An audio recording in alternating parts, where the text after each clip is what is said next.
Hello there. My name is James B. Welcome to a guided tour of Liberty Village. I have partied, lived, and worked in Liberty Village for decades. I still work in Liberty Village. So I'm going to show you what's happened to Liberty Village, but let's start with the actual factual history of this beautiful neighborhood and then right up to today to see what's become of it. Now, people who live in Liberty Village, they're close to the waterfront, the X, Ontario Place, Toronto FC Soccer. It's close to Parkdale. It's easy to get to by TTC or GO train. And just to the east of Liberty Village, Old Fort York. Liberty Village is bordered by the CP railway tracks and the exhibition grounds to the south, King Street to the north, Dufferin to the west, and east of Strawn. Let's start with Strawn. John Strawn.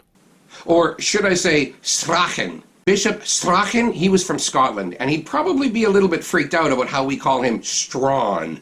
Bishop Strachan was the first Anglican bishop of Toronto. He was also one of the founders of the University of Toronto. Looking around here right now, it's hard to imagine how much room there was in 1850.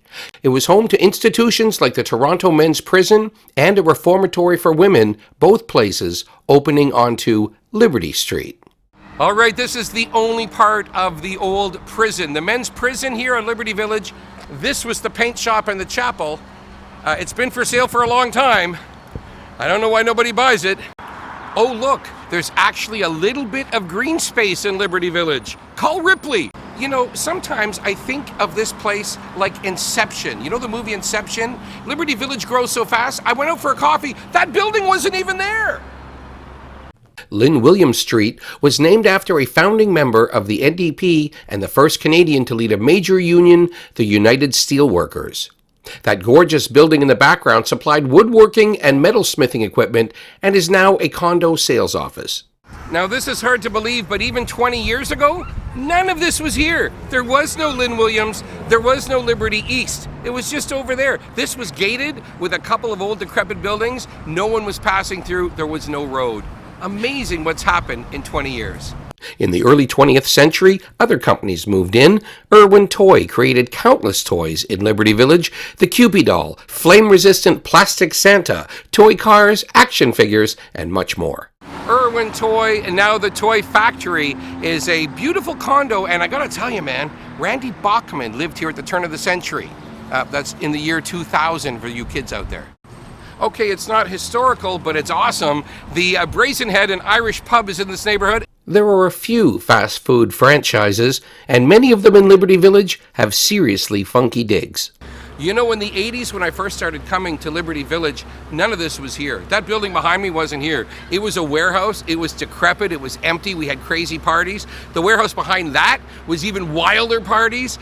We could ride bicycles and bring in bands. There was a lot of squatters there back then. So the 80s, it was wild party time. And now, number 9 Hannah, it's a police station. Okay, anyway, up here, you'll see Liberty Market. This area once had a flour mill and also manufactured marine steam engines. The Brett Light machine gun used during World War II was also made here. This is where Whirlpool was situated, which moved to Mississauga in 1981.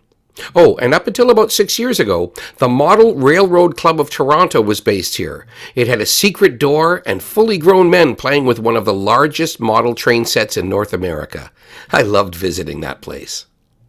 And on this piece of property, as the sign says, Brunswick Bulk Colander were based. They manufactured billiard tables and bowling alleys. Obviously, the people who worked in there, they're my heroes. I love billiards and I love bowling. By the way, just down the street, there used to be a baseball diamond, but we'll get to that in a bit. Right now, I'm thirsty. So there is a liquor store in Liberty Village, but keep in mind there are tens of thousands of young people here who are thirsty, so you can often expect a lineup. All right, my pal Dory Siegel at First Capital owns a lot of Liberty Village, but the reason I love the guy so much is he loves the arts, he loves jazz, he's a great guy. Anyway, he told me he's really happy with how this place is developing, and look at what's below him. There's a fitness center that you might want to go to after you have a great meal at Mildred's Temple Kitchen. Beside Mildred's is Freshly. There is fantastic food in this neighborhood. I'm going to say it again and again. So many restaurants in one place.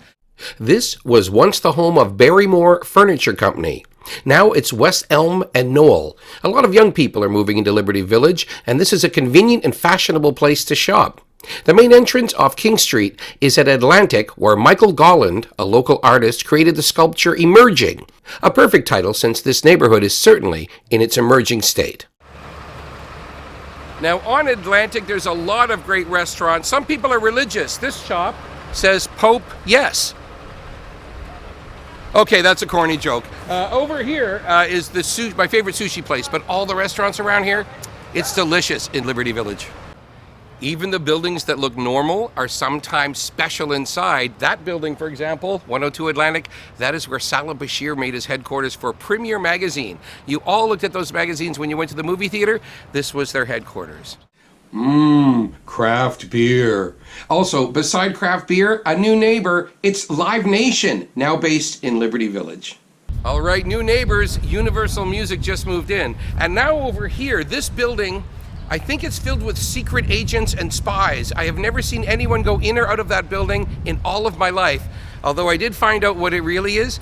It's where they store artifacts for the city, including Ned Hanlon's award-winning boat that he won that race in back in the day. Anyway, it's a fascinating building, but I have no idea what goes on in there, except there's a boat. Now, this used to be the home of Artscape, their main office. Lots of artists lived here, musicians, painters, all kinds of artists used to be here. And as you'll see around the corner, it's now turned into something a little different. All right, this used to be Liberty Cafe. Nizam and his staff were fantastic. There was patio and live music here everywhere, a room for about 60 people inside, fancy food. This was the hot spot in Liberty Village for years and years. And above, many artists lived up here up until about 5 years ago. The other thing about the neighborhood that's so cool is just down the street here, you will find a GO station. So all of my friends from out of town can get here very easily, not even worry about Union Station, streetcars and subways. They just jump off the GO train and 2 minutes later, they're in Liberty Village. And this, my friends, this is the Zoomerplex. Moses Znaimer bought this building. It was built in 1901. There were some renovations done in 1930 and 1950, but for the most part, it's still what it was way back. And leave it to Moses Znaimer to find the biggest bungalow in Toronto and turn it into a Zoomerplex. This means Zoomer magazine, TV stations, radio stations, even a TV studio where you can watch live tapings. It could be jazz or classical or religious music. It could be an oldies show. Anyway, it's really fun in there. All ages, very inclusive, and best of all, MZTV Museum. The MZTV Museum and Archives preserves and promotes the history of technology and has amazing vintage televisions on display from the 1920s up to the 1970s. Over here is Nelvana, this beautiful building. I worked there once. I directed a Queensryche video. They were most famous for Care Bears, Inspector Gadget, Babar the Elephant, 20-minute workout. They were a huge company back then, and I have a lot of fond memories in that building. Now, it's hard to believe, but this used to be a woman's prison, the one I told you about. If a woman was drunk or unmarried and just wandering around, they would put her in this prison, which was a bit of an insane asylum. It opened onto Liberty Street. It was all ripped down in 1915. Yay! The prisons were gone. And now, as you see, Lamport Stadium, great place for concerts, for festivals like the Caribbean Carnival, also lots of sports. And over here there is a homeless shelter, and behind, we'll get to the carpet building in a minute, and down this street, Jazz FM 91.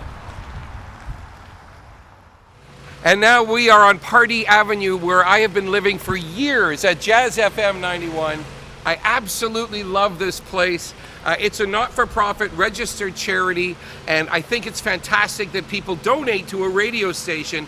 Now, this parking lot is usually full, but I'm doing this on a Sunday, and it's locked down, so there's nobody around. This is 135 Liberty Street, nicknamed The Castle. This is where magic baking powder came from.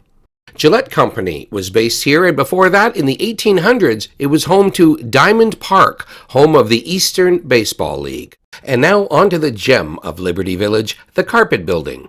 It looks much the same as back in 1899 from the outside, and dozens of companies, many in the arts, entertainment, and communications businesses, are now based here. Sure, the building looks old from the outside, but inside, so much internet capacity. In the 80s and 90s, it had more internet capacity than the entire country of Italy. Half a dozen porn-related companies were reported to be in the area. The American TV show Dateline dubbed it Porn Alley. These companies are now gone. The boiler house, the giant smokestack, everything about the carpet building in that area of Liberty Village, it would make a great movie shoot. This picture brings back memories. I used to live on the second floor. 8 windows, a huge bar, a grand piano. For 2 years, I hosted salons for jazz greats like Kenny Rankin, Bob DeRoe, June Garber, Don Franks, Barbara Lika. After that, I moved to the next block, which you'll see a bit later. Sure, it's just a parking lot now, but in 1916, this was the site of the Russell Motor Company. It was a 24/7 factory that employed 4,000 people, mostly women. They made fuses for bombshells. There were several buildings in Liberty Village that were part of the war effort. The Barrymore brothers converted the looms to go from carpets to making coats and blankets for soldiers in World War I and II. This runs all the way to King Street, and of course, the corner of King and Dufferin, it's still a very busy corner. It's been bustling for over 100 years. All right, behind me is where Taffy Rosen used to live, the world-famous photographer.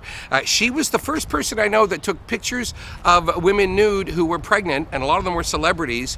So she's done so many cool things. One time she had me on a Sony Trinitron ad, a TV ad, where I'm watching motocross sports, and they were flinging mud on my face. It's a living. Oh, a little Art Deco in Liberty Village, perhaps? Here is a restaurant, this tiny little place. It was vacant for decades, but about 5 years ago, it was turned into an Italian fine dining restaurant. Quinn and Massimo spoiled people rotten at Bugigatolo. I could have a 4-course dinner for 2 for under $100. It was like a trip to Italy. You just tell him what you don't like, and he'll take it from there. The place closed suddenly. I guess it was hard to make money with a room for just 18 patrons. So many giant factories full of cool offices. I should say behind me here is where I lived for just a little while. As you see this driveway, on the right is my door, and at the end of the driveway is the entrance to Jazz FM. I took 22 steps to get to work. You know, it was funny that I actually rented this place and lived there illegally. I thought I was allowed to live there. After a few months, the landlord figured out I wasn't having an office. And I found the number, by the way. I didn't even read an ad. So anyway, it was a complete misunderstanding. We laughed about it, but I had to find a new place. So where did I move? Right down there. 2 doors down. This big building is home of 9 Story Media Group, who create and produce popular kids' animated TV programming. And just south from there was an old film studio. This attractive building was a total dive a few years ago. York Heritage did so much work, it's unrecognizable. This is where many movies were shot, like The Shape of Water, Bride of Chucky, or TV's show Monk. There was a nightclub, corner store, hotel room, prison, and even a huge courtroom set, all inside this warehouse. The bakery is a relatively new building. It was home to Canada Bread Company and recently had a major facelift. This beauty now houses technology firms, a film effects company complete with a screening room, and more. About 750 people work in this beautiful building, another improvement courtesy of York Heritage. I really love Liberty Village, and I hope it'll become a destination location, not just for the food, but for art and for music. I mean, come on, I can dream. There are a lot of important companies being based there, and the one thing I can tell you, it's a functioning neighborhood. It's also interesting to note that it's the singles capital of the world. There are more unmarried people per square mile than any place on the planet. Maybe not a need to know, but a nice to know. Anyway, I'm going to stick around and see how things turn out. It's got a long history and a long way to go. I hope you've enjoyed this. My name is Jaymz B. See ya!